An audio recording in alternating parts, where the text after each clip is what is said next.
अपना कक्षा 6 का अध्याय 4 है आधारभूत ज्यामिति एवं अवधारणाएं। देखिए 8th ग्रेड में इसका पहला प्रश्न बोला है कि ज्यामिति में एक सूक्ष्म छोटा चिन्ह जो कि एक स्थिति निर्धारित करता है उसे क्या कहते हैं। 8th ग्रेड के प्रश्न सॉल्व कर रहे हैं हम।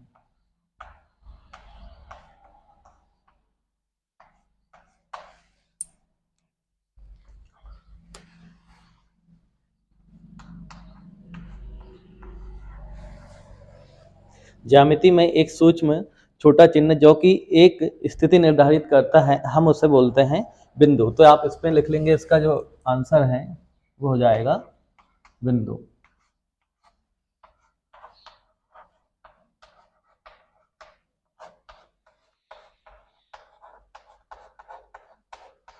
पॉइंट। प्रश्न नंबर 200 देखिए। प्रश्न नंबर 2 है, दो बिंदुओं को जोड़ने वाला सबसे छोटा रास्ता क्या कहलाता है। देखिए अगर दो बिंदु हैं, दो बिंदु, एक बिंदु ए हो गया, एक बिंदु ए हो गया, और अगर इसको ये जोड़ रहा है तो हम इसको बोल देते हैं रेखाखंड। रेखाखंड ये हो जाएगा रेखाखंड।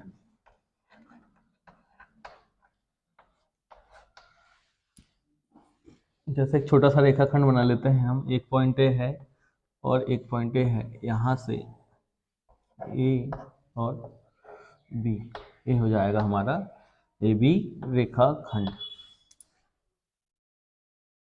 प्रश्न नंबर 3 देखिए।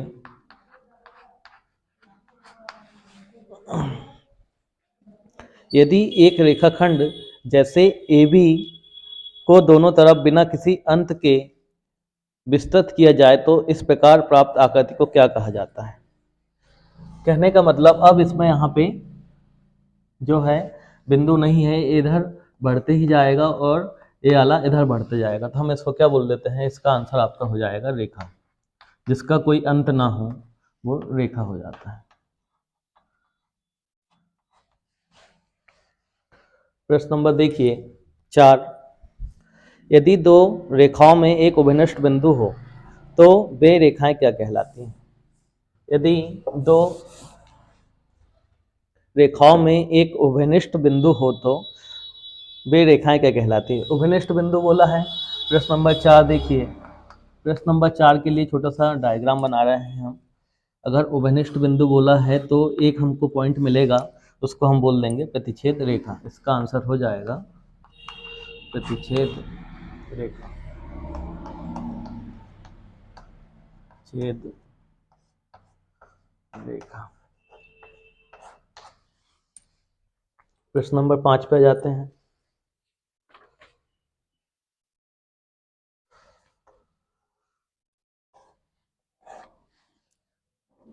प्रश्न 5 है हमारा, समांतर रेखाओं को समझाते हुए अपने परिवेश से कोई 4 उदाहरण बताना है। समांतर रेखाओं के हमको उदाहरण बताना है। जैसे देखिए समांतर रेखा क्या होती है पहले वो समझिए। प्रश्न नंबर 5, समांतर रेखा के उदाहरण बताना है। समांतर रेखा, समांतर रेखा किसे बोलेंगे हम, एक ए लाइन हो गई और एक ए लाइन हो गई। समांतर रेखा वह होती है जो एक दूसरे को कभी नहीं काटेगी। तो इसके अगर हमको उदाहरण बताना है तो देखिए हमें बोल सकते हैं कि जैसे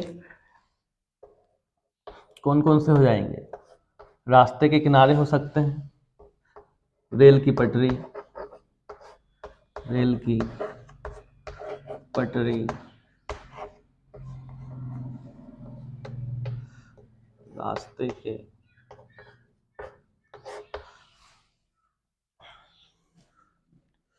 या सड़क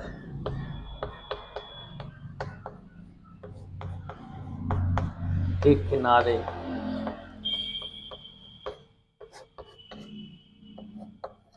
और क्या हो जाएगा, स्केल के सम्मुख किनारे हो सकते हैं, जो हम स्केल रहते हैं, स्केल के सम्मुख किनारे। ऐसे बहुत सारे और उदाहरण आ सकते हैं, ठीक है ना।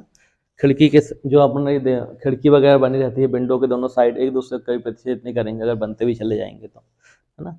प्रश्न नंबर 6 देखिए।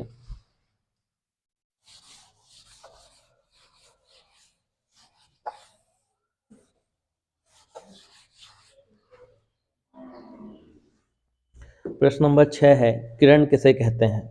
हमको बताना है किरण किसे कहेंगे। देखिए प्रश्न नंबर 6 का आ किरण,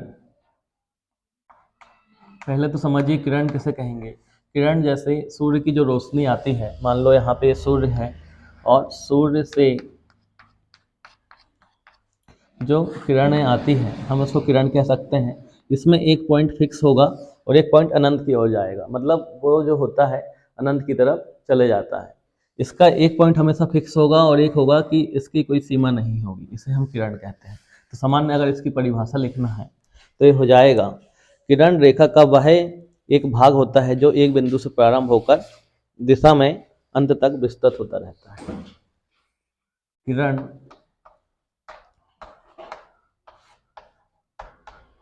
रेखा का एक भाग है,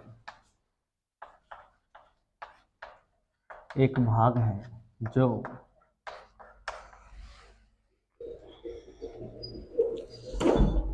एक बिंदु से प्रारंभ होकर जो एक बिंदु से प्रारंभ होकर अनंत की ओर विस्तृत होता रहता है, विस्तृत होता रहता। अब देखिए एक आपके इसमें चित्र बना हुआ है ब नंबर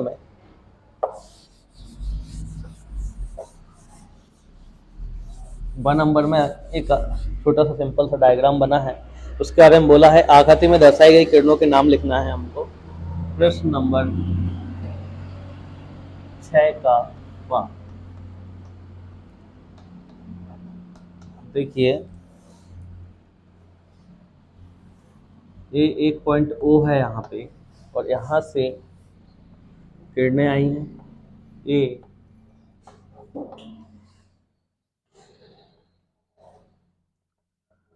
बी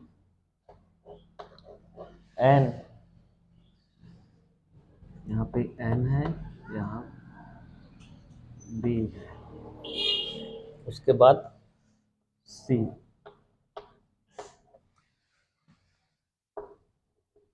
हमको इसमें किरण के नाम लिखना है। किरण के नाम कैसे लिखेंगे, देखिए हमने आपको ये बताया किरण क्या होती है, जिसका एक पॉइंट फिक्स होता है और एक पॉइंट अनंत की ओर बढ़ते रहता है। यहाँ पे देखिए पहले समझ में नहीं आएगा, नहीं तो फिर एक पॉइंट फिक्स होगा और एक पॉइंट अनंत की ओर बढ़ते रहेगा, तो उसी को हम किरण बोलते हैं। इसमें हमको किरण के नाम बताना है, तो पहला क्या हो जाएगा आपका, ओ ए हो जाएगा, ओ बी हो जाएगा, ओ एन हो जाएगा और क्या हो जाएगा, ओ सी। ठीक है, एन बी भी हो जाएगा। देखिए नंबर पहला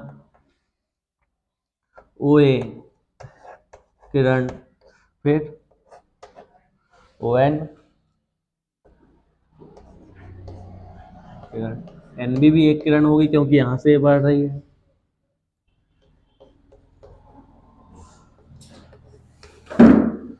फिर ओ बी हो जाएगा एक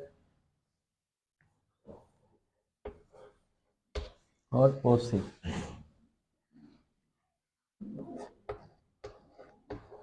ओ सी हो जाएगा। ये प्रश्न नंबर 6 का आंसर है ब का। अब प्रश्न नंबर 7 देखिए।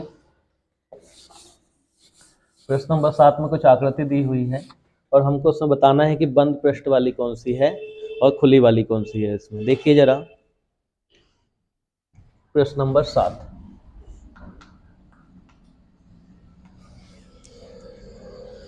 ये पहला आपकी आकृति ऐसी बनी हुई है, दूसरा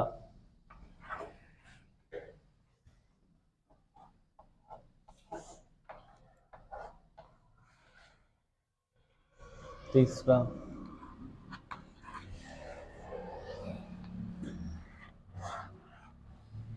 चौथा, पांचवा,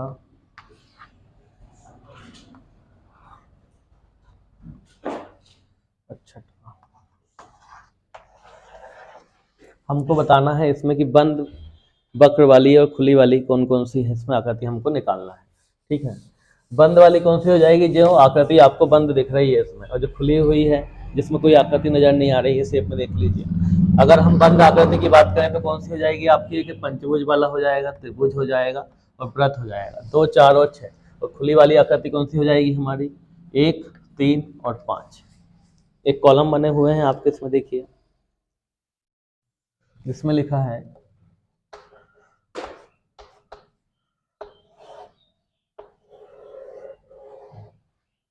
बंद वक्र और खुला वक्र लिखा हुआ है।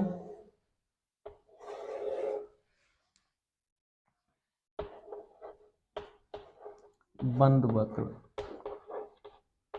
दूसरा है खुला वक्र।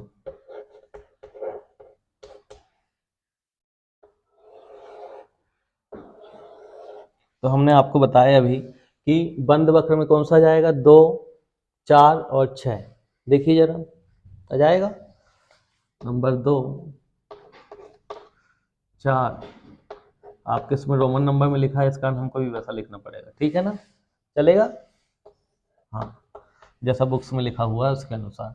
और इसमें वाली कौन सी हो जाएगी, 1, 3, 5। 1, 3 और 5। ये हमारा इसका आंसर हो गया। प्रश्न नंबर 8 पे जाते हैं। निम्न आकृति में कोणों व शीर्षों के नाम लिखिए। प्रश्न नंबर 8, एक ऐसा चित्र बना हुआ है, देखिए,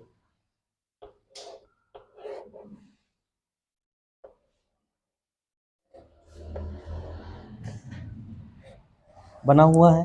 इसमें हमको बोल दिया है, इसमें हमको A, B, C, D और E क्या क्या लिखना है हमको। हमको बोला है कि निम्न आकृति में कोणों व शीर्षों के नाम लिखिए। तो कोण कौन कौन से हो जाएंगे, दिख रहा है आपको।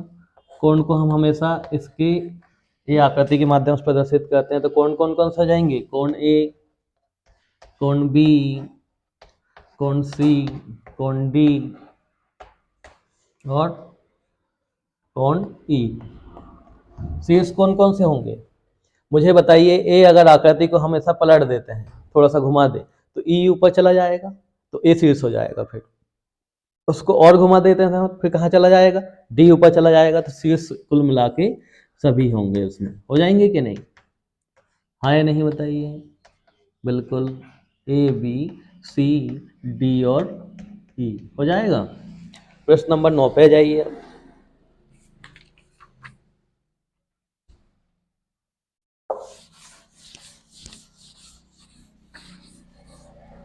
प्रश्न नंबर 9 है हमारा, संलग्न आकृति में वे बिंदु लिखिए। मतलब एक ऐसा चित्र बना हुआ है, हम बना दे रहे हैं पहले। प्रश्न नंबर 9,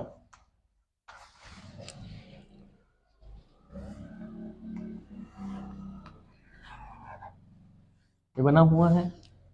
हाँ,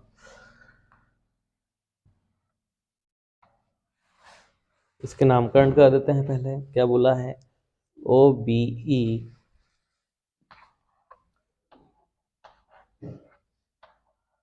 ओ बी ई, और ये हो जाएगा डी। ठीक, और सी, एफ,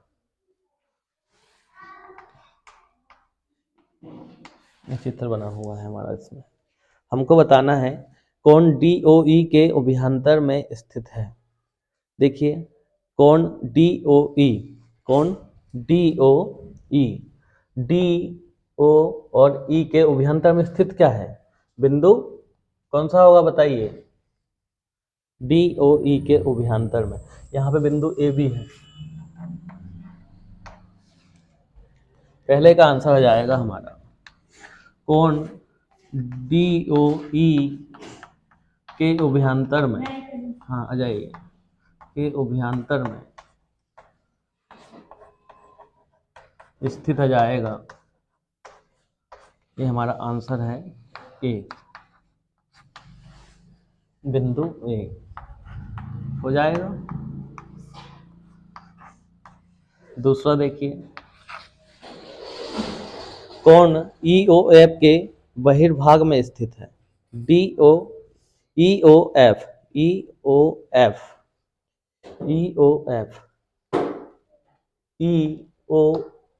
के बहिर्भाग में स्थित है। क्या जाएंगे?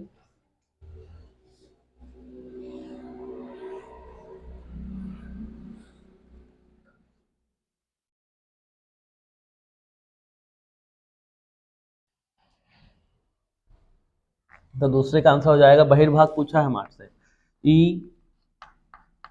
EOF। देखिए EOF की बात किया है, तो बहिर्भाग में देखिए कौन कौन से हैं हमारे। ये हो जाएगा AD आ जाएंगे, है ना, पॉइंट A और पॉइंट D, ये इसका आंसर हो गया। तीसरा देखिए, EOF पर स्थित है। कौन EOF पर? फिर से कौन EOF की बात किया है?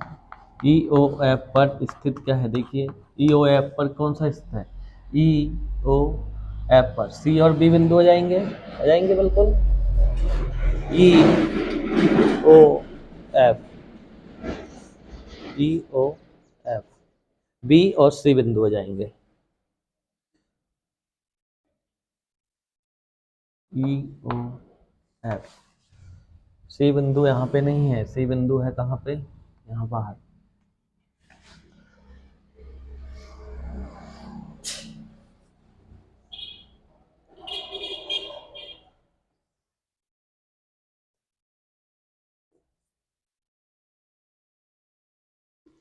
तो बहिर्भाग का फिर इसका आ जाएगा कौन सा? पॉइंट C बस यहाँ पे, ठीक है। बहिर्भाग में ये हो गया, और इसमें आ जाएगा कौन सा? EOF में पूछा है पर स्थित कौन सा जाएगा? EOF में स्थित है पॉइंट B। ये हमारा आंसर। प्रश्न नंबर 9 कंप्लीट। प्रश्न नंबर 10 पे जाइए, देखिए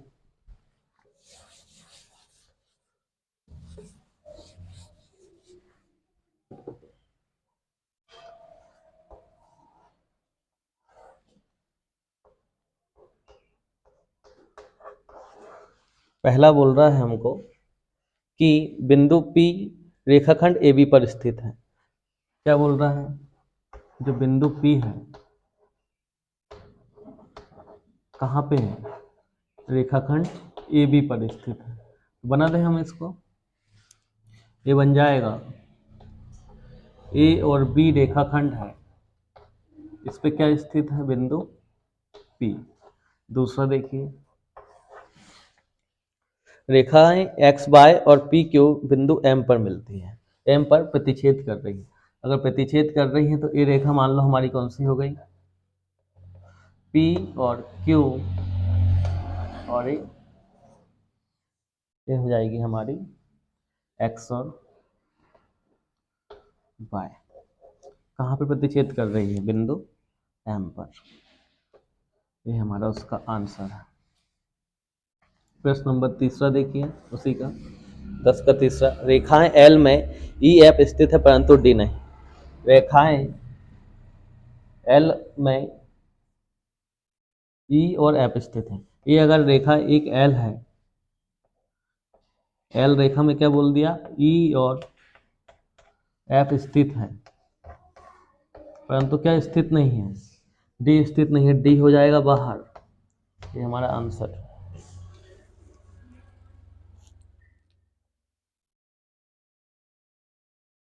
अब बोल दिया है लास्ट में, देखिए चौथा नंबर का आपका, रेखा OP और OQ बिंदु O पर मिलते हैं। रेखा OP और OQ, तो O कहाँ हो जाएगा? हमारा सेंटर पे। ये हो गया OP और OQ कहाँ पे मिलते हैं? बिंदु O पर। ये हमारा आंसर हो गया। 10 के 10 सवाल हो गए हैं। अध्याय नंबर 4 हमारा यहीं पे समाप्त हुआ, जो कि बहुत ज़्यादा आसान है, ठीक है ना। देखिए आधारभूत ज्यामितीय अवधारणा यहाँ पे समाप्त हो गया। हम अगले अध्याय की में प्रारंभिक आकारों का समझना के बारे में चर्चा करेंगे। ठीक है।